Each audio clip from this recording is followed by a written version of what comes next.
আজকে আপনাদেরকে দেখাবো আর্জেন্টিনা ব্রাজিলের জার্সিতে আপনি পাবজি থেকে কি করে ক্লেম করবেন। জার্সিটা নেওয়ার জন্য ফার্স্ট অফ অল আপনারা দেখেন এটি ইভেন্ট লেখা আছে, ইভেন্টে ক্লিক করবে। ইভেন্টে ক্লিক করার পর এখানে দেখবেন জার্সি এক্সচেঞ্জ লেখা আছে, তার পাশাপাশি অনেক কিছু লেখা আছে। এখানে 4টা ইভেন্ট আছে, তো এখানে দেখেন ক্লিক এক্সচেঞ্জ। হ্যাঁ, দেখেন আমি মার্ক করে দিচ্ছি ক্লিক এক্সচেঞ্জ, এটার উপরে ক্লিক করবেন। তো ক্লিক করার পরে দেখেন ফার্স্টে একটা বক্স আছে সোনা কালার, হ্যাঁ গোল্ডেন কালার। তো এখানে 400 টোকেনে এই বক্সটা আপনারা ক্রয় করতে পারবেন।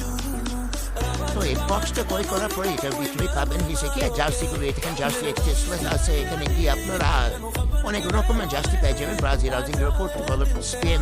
তো আপনাদের যে দল সাপোর্ট করেন, তো আপনারা সেই জার্সিটা এখান থেকে নিতে পারেন। যেহেতু ফিকে দিচ্ছি অবশ্যই সবাই নিয়ে নেবেন। আর যাদের এই টোকেনগুলো নাই, তারা যদি আপনারা ম্যাচ কেনেন, প্রতি ম্যাচের জন্য আপনারা 12টা 10টা করে এই টোকেনগুলো পাবেন। এখানে মিশনে যেয়ে দেখেন, মিশনগুলো কমপ্লিট করে আপনারা প্রতি মিশনে 10 করে পাবেন। আর প্রতি গেমের মধ্যে আপনার যত পান ওইগুলো হয়ে মনে করেন প্রতি ম্যাচে আপনারা 6টা পেতে পারেন, 8টা পেতে পারেন। তো তারপরে ধরেন 20, প্রতি ম্যাচে আপনারা 20টা পাবেন।